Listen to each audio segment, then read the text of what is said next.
Good morning, students. I hope you all are healthy and safe at your home. My name is Kriti Dal. I am going to teach you subject science chapter 1 from class 10 chemical reactions and chemical equations. आज जो हम chapter पढ़ने वाले हैं वो chapter का नाम है chemical reactions and chemical equations. Chemical reactions क्या होती है, कैसे होती है और उसको इक्वेशन के फॉर्म में कैसे लिखा जाता है, आज हम वो समझेंगे. ठीक है, तो हम स्टार्ट करते हैं. What is chemical reaction? Chemical reaction are the process in which new substance with new properties are form. जैसे एग्जांपल के लिए आप लोग समझिए कि मान लीजिए मैंने थोड़े से दाल लिए, थोड़ी सी चावल ली, ठीक है, तो हमने क्या करा, उसको मिला के एक खिचड़ी बना दी. तो हमने क्या करा, दो कंपाउंड्स अलग अलग प्रॉपर्टी के, चावल की प्रॉपर्टी अलग होती है, दाल की प्रॉपर्टी अलग होती है. जब हमने उसको मिक्स किया तो एक नई प्रॉपर्टी, एक नया सब्सटेंस बनकर आया. तो हम उसको एक केमिकल रिएक्शन की तरह भी समझ सकते हैं. This is not a chemical reaction, पर हाँ समझने के लिए हम कह सकते हैं कि केमिकल रिएक्शन इस तरह से होती है कि एक कंपाउंड ए जिसकी प्रॉपर्टी अपनी डिफरेंट प्रॉपर्टीज है,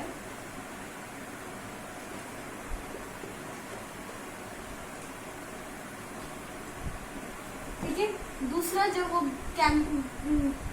बी कंपाउंड के साथ जब रिएक्शन करता है जिसकी एक अपनी डिफरेंट प्रॉपर्टी है,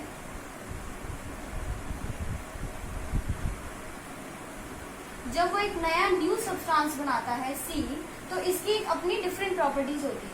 जैसे आपने देखा होगा हमारे जो पेरेंट्स होते हैं डिफरेंट प्रॉपर्टीज होती है, ठीक है, ये डिफरेंट प्रॉपर्टीज शो करते हैं. जैसे आपने देखा होगा पेरेंट्स होते हैं, क्या होता है, जो बच्चे होते हैं वो अपने माँ और बाप दोनों से एक अलग प्रॉपर्टी शो करते हैं, एक अलग बिहेवियर शो करते हैं.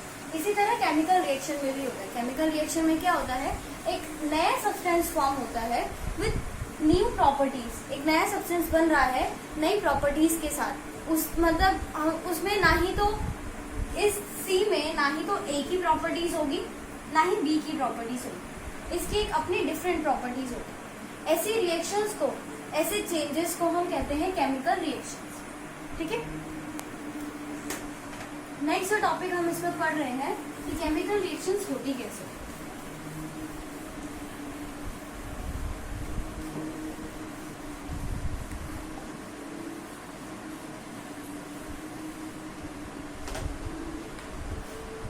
केमिकल रिएक्शन केवल एक या दो कंपाउंड में नहीं, मतलब एक से ज्यादा कंपाउंड में होती है. दो या दो से ज्यादा भी हो सकते हैं. ठीक है, जैसे 2-3 कंपाउंड्स को मिला के एक नया प्रोडक्ट भी फॉर्म हो सकता है. ठीक है, तो आगे जो हम पढ़ेंगे इसमें देखते हैं. During chemical reaction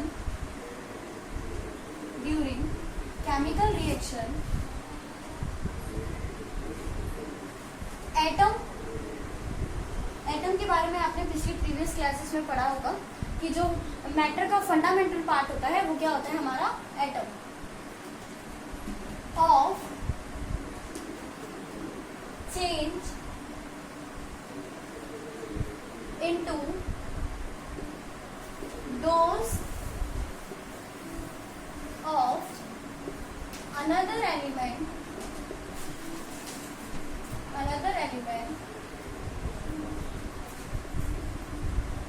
only a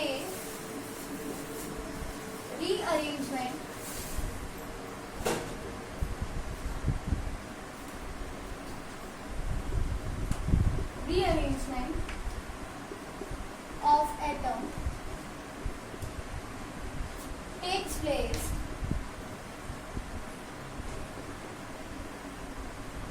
in a chemical reaction.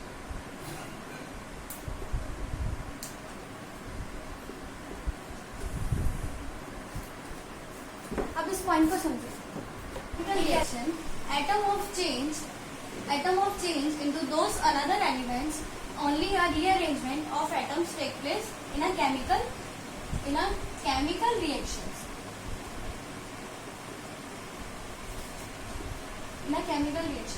इसके एग्जाम्पल से समझिए. अभी मैंने आप लोगों को बताया था कि जैसे मैंने आपको एग्जाम्पल दिया था दाल चावल का. मान लीजिए मैंने दाल ली, चावल ली, उसको मिक्स करके खिचड़ी बना दी. ठीक है, उसमें क्या हो रहा है कि दाल चावल जो है वो एक रीअरेंजमेंट में आ रहे हैं. उसमें कोई नया कंपाउंड या कोई नया एलिमेंट अटैच नहीं हुआ। इसी तरह केमिकल रिएक्शन में होता है, क्या होता है कि अगर केमिकल रिएक्शन में मैं रिएक्शन करा रही हूँ ए और बी एटम्स की या ए और बी कंपाउंड की, तो वो सी बनाएगा, ठीक है। तो जो सी बनाएगा वो इन्हीं दोनों एटम्स या इन्हीं दोनों कंपाउंड से बनाएगा। इसमें कोई न्यू एडिशन या कोई नया कंपाउंड कहीं से ऐड नहीं होगा। तो उसमें ये इसकी प्रॉपर्टी है। During a chemical reaction atom of change into those another element, only a rearrangement of atoms take place in a chemical reaction. मतलब केवल केमिकल रिएक्शन में क्या होता है, केवल एटम्स का रीअरेंजमेंट होता है। कोई न्यू एटम फॉर्म, मतलब न्यू एटम फॉर्म किसके, इसके सी के रूप में होगा। यहाँ पे कोई न्यू एटम ऐड नहीं होगा, केवल इन दोनों के रीअरेंजमेंट को ही हम अपना फाइनल आंसर कहेंगे। जैसे मैंने आपको अभी दिया था खिचड़ी का, ठीक है। अब हमने दाल को मिलाया, चावल को बनाया, चावल को मिलाया, खिचड़ी बन गई। उसमें सब्जी कहीं से ऐड नहीं होगी, मटर कहीं से ऐड नहीं होंगे जब तक हम ऐड नहीं करेंगे। अदरवाइज अगर हम उसमें ऐड करते हैं तो खिचड़ी में हमें वो जो भी कंपाउंड ऐड कर रहे हैं, जो भी नई चीज ऐड कर रहे हैं, वो चीज हमें दिखाई देगी, भले उसकी प्रॉपर्टी या उसका टेस्ट अलग होगा, ठीक है। इसी तरह केमिकल रिएक्शन में भी होता है। नेक्स्ट जो इसमें समझे कि केमिकल रिएक्शंस को, केमिकल रिएक्शन पार्ट कैसे होते हैं।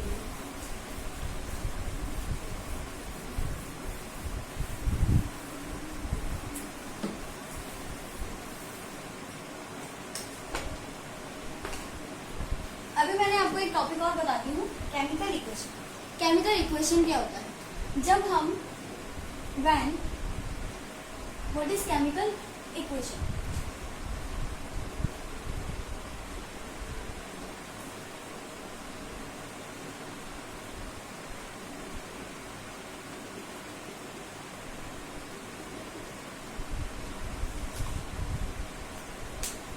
When a reaction, chemical reaction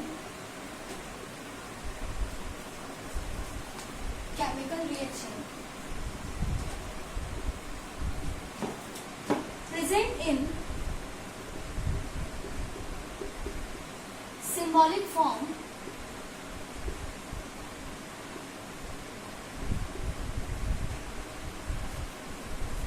is called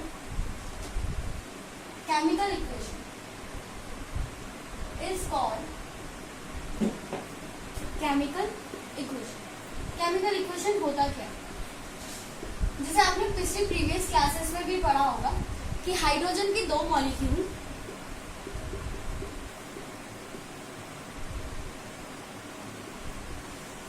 oxygen के साथ रिएक्ट करके, ऑक्सीजन के साथ मिलकर वाटर बनाते हैं, ठीक है। ये तो हुई हमारा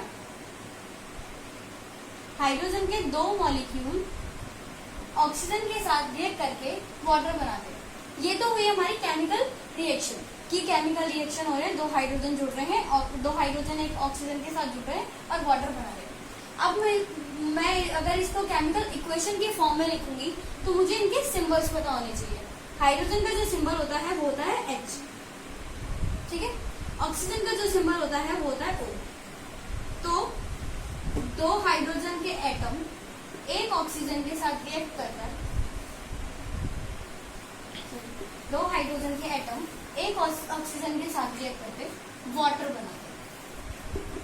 क्या बनाते हैं? वाटर। इस फॉर्म को हम बोलते हैं केमिकल इक्वेशन। क्या बोलते हैं? Chemical equation. तो जो हमारी लैंग्वेज थी कि two molecules of hydrogen reacts with one molecule of oxygen and forms water, उसको हमने क्या करा, सिंबॉलिक फॉर्म में प्रेजेंट कर दिया, ठीक है। जैसे आपने मैथ्स में पढ़ा हो कि मैथ्स में हम पढ़ते हैं ना a square plus b square equal a plus b का whole square equal to a square plus b square plus 2ab। इसी तरह हम क्या कर रहे हैं, जो हमारी लैंग्वेज थी उसको किसमें, सिंबल फॉर्म में लिख रहे हैं। उस सिंबॉलिक फॉर्म को क्या बोलते हैं हम, केमिकल इक्वेशन, ठीक है। अब इसको रिप्रेजेंट कैसे करते हैं, कैसे लिखते हैं ये बताते हैं।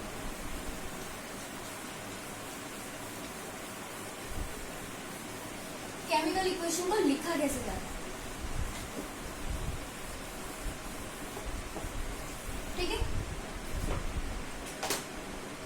Let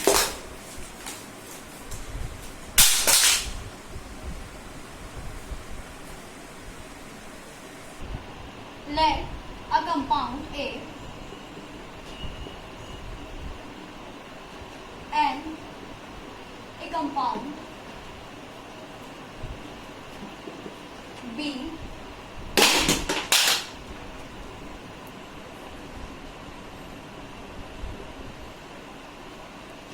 reacts and form a compound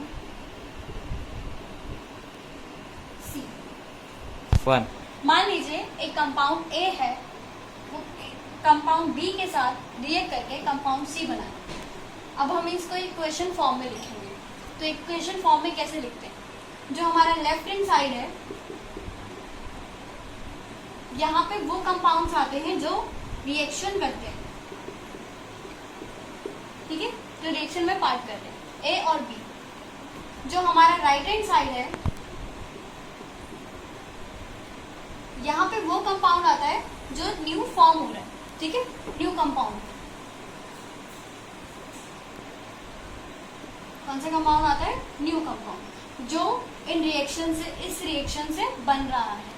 तो जैसे हमने अभी पढ़ा लेट अ कंपाउंड ए, तो ए कंपाउंड हुआ हमारा जो रिएक्शन कर रहा है, reacts with compound B plus B.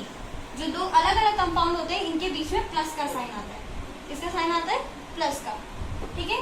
And form, फिर इसके बाद लगाते हैं एरो, किसकी तरफ? लेफ्ट टू राइट की तरफ। एरो का जो डायरेक्शन होता है लेफ्ट टू राइट की तरफ। और इधर राइट हैंड साइड में क्या आएगा? जो हमारा कंपाउंड बनेगा, ठीक है।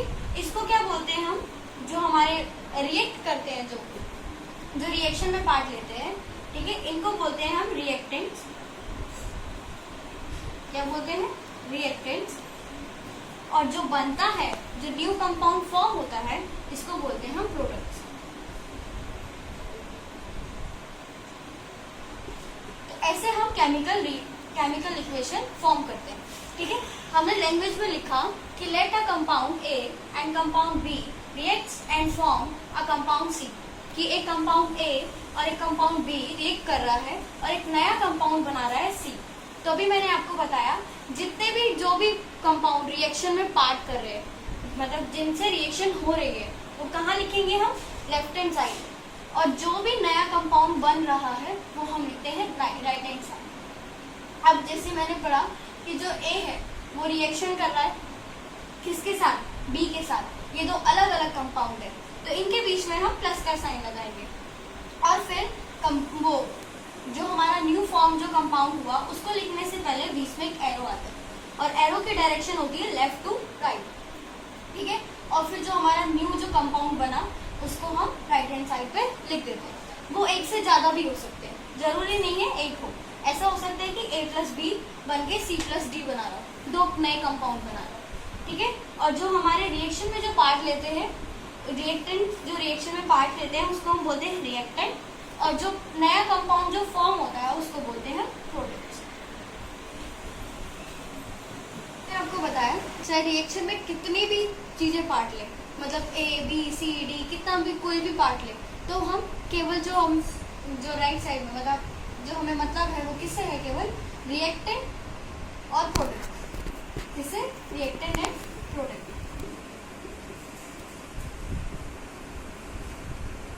ठीक है। रिएक्टेंट्स वो होंगे जो रिएक्शन में पार्ट लेंगे, और इसको हम कहाँ लिखते हैं? लेफ्ट हैंड साइड में। प्रोडक्ट्स वो होंगे जो नए कंपाउंड फॉर्म होंगे, इसको हम लिखते हैं राइट हैंड साइड में। तो इसकी डेफिनेशन देख लेते हैं। What are the reactant? Reactant क्या कहलाते हैं? The substances which take part in a chemical reaction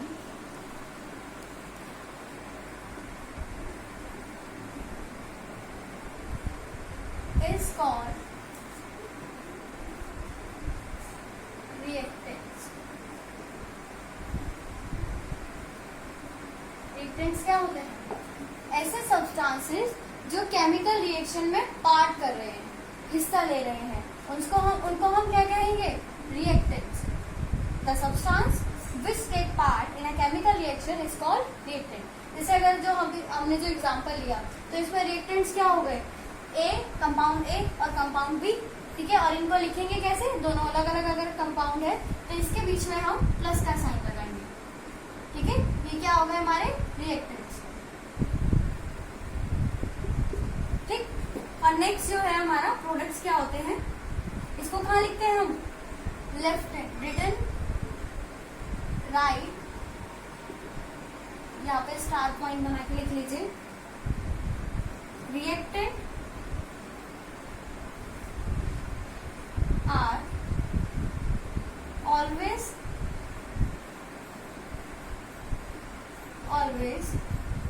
written in left side, ठीक है। जो रेक्टेंट्स होते हैं वो हमेशा लेफ्ट साइड में लिखे जाते हैं, ठीक है। नेक्स्ट जो हमारा है वो है product.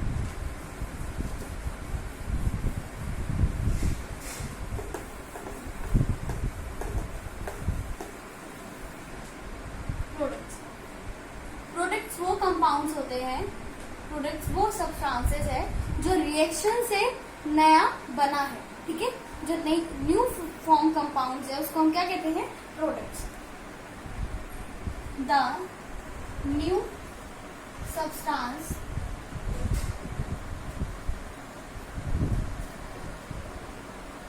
Produce in a reaction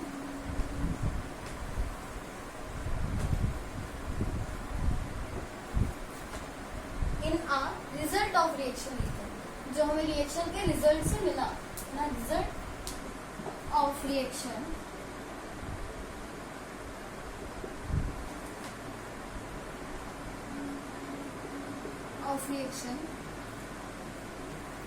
is called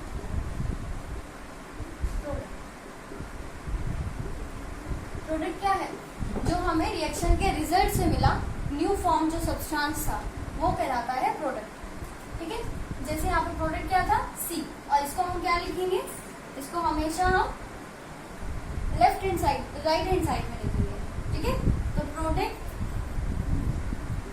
are always written in right side या राइट हैंड साइड, ठीक है, राइट साइड में लिखा जाता है। तो जो हमारी इक्वेशन, केमिकल इक्वेशन हुई वो क्या हुई? अगर हम इस एग्जांपल की बात करें तो हमारी फाइनल केमिकल इक्वेशन क्या हुई कि ए और बी हमारा रिएक्टेंट्स है, तो कहाँ लिखेंगे? लेफ्ट हैंड साइड में ए प्लस बी, ये क्या हो गए हमारे? रिएक्टेंट्स, ठीक है। इन्होंने रिएक्शन करी तो इससे एक नया कंपाउंड बना सी, और ये क्या हो गया? हमारा प्रोडक्ट। तो ये होती है हमारी केमिकल इक्वेशन। केमिकल इक्वेशन क्या है?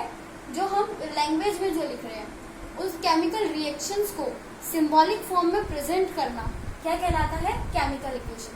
केमिकल इक्वेशन को लिखने का तरीका मैंने बताया कि जो रिएक्शन में पार्ट करते हैं वो क्या कहलाते हैं? रिएक्टेंट कहलाते हैं, और जो उनके रिएक्शन से, उनके रिजल्ट से जो कंपाउंड बन रहा है वो प्रोडक्ट कहलाता है। आज के लेक्चर में इतना ही। अगले लेक्चर में हम टाइप्स ऑफ रिएक्शंस के बारे में बात करेंगे। Thank you.